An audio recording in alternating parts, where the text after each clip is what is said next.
సమసమాజ భావనాన్ని కూడా 600 సంవత్సరాల క్రితమే గ్రహించిన గొప్ప దార్శనికుడు తాళ్లపాక అన్నమయ్య. తందనానాహి తందనానాపురే అనే ఈ సంకీర్తనలో జానపదాన్ని జ్ఞానపదానికి ఊతంగా ఎంచుకున్న ఘనుడు సాహితీమూర్తి తాళ్లపాక అన్నమాచార్యుల వారు. ఈ పదాల గురించి విశ్లేషించుకునే ముందు ఈ సంకీర్తనని గాయని రమ్యభవన స్వరంలో విందామా? బ్రహ్మమొక్కటే పర బ్రహ్మమొక్కటే తందనానాహి తందనానాపురే తందనానా భళ తందనానా భళ తందనానా భళ తందనానా కందువగు హీనాధికములిందు లేవు అందరికి శ్రీహరే అంతరాత్మా ఇందులో జంతుకులమింత ఒకటే అందరికి శ్రీహరే అంతరాత్మ హరే అంతరాత్మ శ్రీహరే అంతరాత్మ తందనానాహి తందనానాపురే తందనానా భళ తందనానా భళ తందనానా భళ తందనానా కడగి ఏనుగు మీద కాయు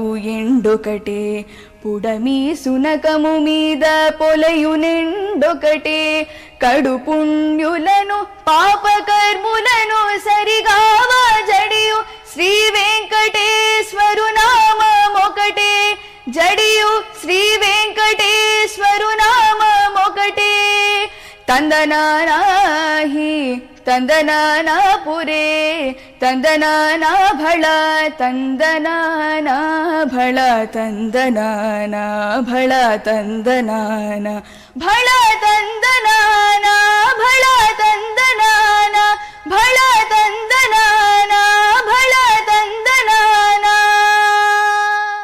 తందనాన అన్న పదంతో ఈ సంకీర్తన మొదలవుతుంది. తందనాన అంటే గానాలాపన చేసే సమయంలో లయని చూపిస్తూ చేసే సంకేత శబ్దం. అలాగే అహి పురే భళ ఇటువంటి పదాలు వాడతాడు ఆయన. ఇవన్నీ కూడా ఆశ్చర్యార్థకాన్ని చూపించే ప్రశంసా శబ్దాలు. అయ్యారే బాపురే ఇటువంటి పదాలు మనం తెలుగులో వింటూ ఉంటాం, అటువంటి పదాలు అనమాట. అలాగే కందువగు హీనాధికములిందు లేవు అందరికీ శ్రీహరే అంతరాత్మ అంటాడు. కందువగు అంటే తెగలుగా ఉన్న, అంటే విభిన్న రకాలుగా ఉన్న వాళ్ళ మధ్య ఎటువంటి భేదాలు లేవు, హీనాధికములిందు లేవు అంటాడు ఆయన. అంటే హెచ్చు తగ్గులు అనేవి లేవు. అందరికీ శ్రీహరే అంతరాత్మ, ఇందులో జంతుకులమంతా అనొకటే అందరికీ శ్రీహరే అంతరాత్మ అంటాడు ఆయన. ఆ రకంగా మొత్తం జనులందరూ కూడా ఒకటే అన్న సమత్వాన్ని వీక్షించాడు ఆయన. నిండార రాజు నిద్రించు నిద్రయునొకటే అండనే బంటు నిద్ర అదియునొకటే. రాజు హంసతూలిక తల్ప మీద నిద్రించినా అదే నిద్ర, బంటు కటికి నేల మీద పడుకున్నా కూడా అదే నిద్ర. అలాగే కడగి ఏనుగు మీద కాయు ఎండొకటే అంటాడు ఆయన. అందులో అద్భుతమైన పదం కడగి అంటే కడగు అంటే యత్నించు అని. ఎంత ప్రయత్నించు చూసినా మొత్తం మీద ఇటువంటి పదాలు అర్థాలు మనకి తోస్తాయి. అందులో కడగి ఏనుగు మీద, ఏనుగు చాలా ఉన్నతమైన జంతువు, ఆ ఏనుగు మీద కాసే ఎండ ఒకటే.